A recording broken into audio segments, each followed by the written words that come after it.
నేను doctor Harika Surapaneni, director doctor Harika ENT care hospitals Hyderabad. ఇప్పటివరకే చేసిన వీడియోస్కి చాలా మంది చాలా డౌట్స్, వాళ్ళ సమస్యలు వ్యక్తం చేస్తూ ఉన్నారు.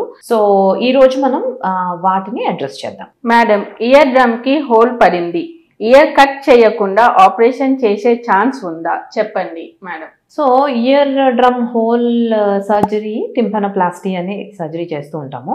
సో ఈ టింపనోప్లాస్టీ మైక్రోస్కోపిక్ ద్వారా చేస్తాము, లేకపోతే ఎండోస్కోపిక్ ద్వారా కూడా చేయొచ్చు. సో ఈ మైక్రోస్కోపిక్ సర్జరీ ఎప్పుడైతే చేస్తామో అది కూడా మీకు బోత్ ఎండోస్కోపిక్ అండ్ మైక్రోస్కోపిక్ లో మీకు చెవి వెనక నుంచి కోసి సర్జరీ చేసేది ఉంటుంది, చెవిలో నుంచి చేసే పద్ధతి కూడా ఉంటుంది అనమాట. ఎండోరల్ టెక్నిక్ అని చెవి లోపల నుంచి కూడా చేస్తాం. సో దానికి వేరియస్ టెక్నిక్స్, మనకి ఏదైతే ఇప్పుడు సర్జరీ చేసినప్పుడు కర్ణబేర్లో పొర పెట్టాల్సి ఉంటుందో అది మనకు టెంపరాలిస్ ఫేషియా అని అంటాం, ఆర్ కార్టిలేజ్ కానీ తీసుకోవచ్చు. సో అది చెవి వెనక నుంచి కూడా మనం తీసుకోవచ్చు, ఆర్ చెవి ముందు నుంచి ఈ ట్రేగల్ కార్టిలేజ్ అంటాం అనమాట. ఈ ట్రేగల్ కార్టిలేజ్ నుంచి కూడా, అక్కడి నుంచి కూడా మనం కార్టిలేజ్ తీసుకోవచ్చు, ఆర్ ఫేషియా కూడా ఉంటుంది. సో అస్సలు కట్ లేకుండా, కంప్లీట్ గా కట్ లేకుండా చేయలేము. కాకపోతే అది చెవి వెనకదా లేకపోతే చెవి ముందు చిన్నగా కట్ చేసి అది మీకు కనిపించకుండానే ఉంటుంది.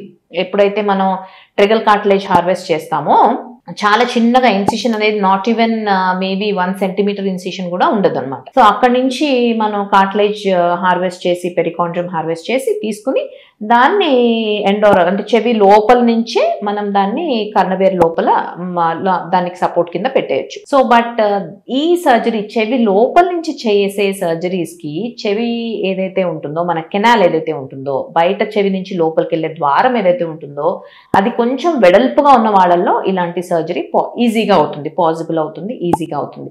బట్ ఇన్ కేస్ అది బాగా నారోగా ఉన్న ఇయర్ కెనాల్ అవుతే కనుక కొంచెం మనకి యాక్సెస్ అనేది ఇబ్బందిగా ఉంటుంది చెవి లోపల నుంచి చేసేటప్పుడు. సో అందుకని చెవి వెనక నుంచి చేయటం అది చేస్తూ ఉంటాం. సో డిపెండ్స్ ఆన్ ఆ ఎక్స్టర్నల్ కెనాల్ ఎలా ఉంది ఏంటి చూసుకుని కూడా దాన్ని బట్టి కూడా వీ కెన్ డిసైడ్ వెదర్ చెవి వెనక నుంచి చేయాలా లోపల నుంచి చేయాలని. But there is definite possibility, definite గా మీకు సూచర్ కనిపించకుండానే, చెవి కట్ చేయకుండానే, చెవి వెనక నుంచి కట్ చేయకుండానే మనం చెవిలో నుంచి టింపనోప్లాస్టీ సర్జరీ చేయొచ్చు.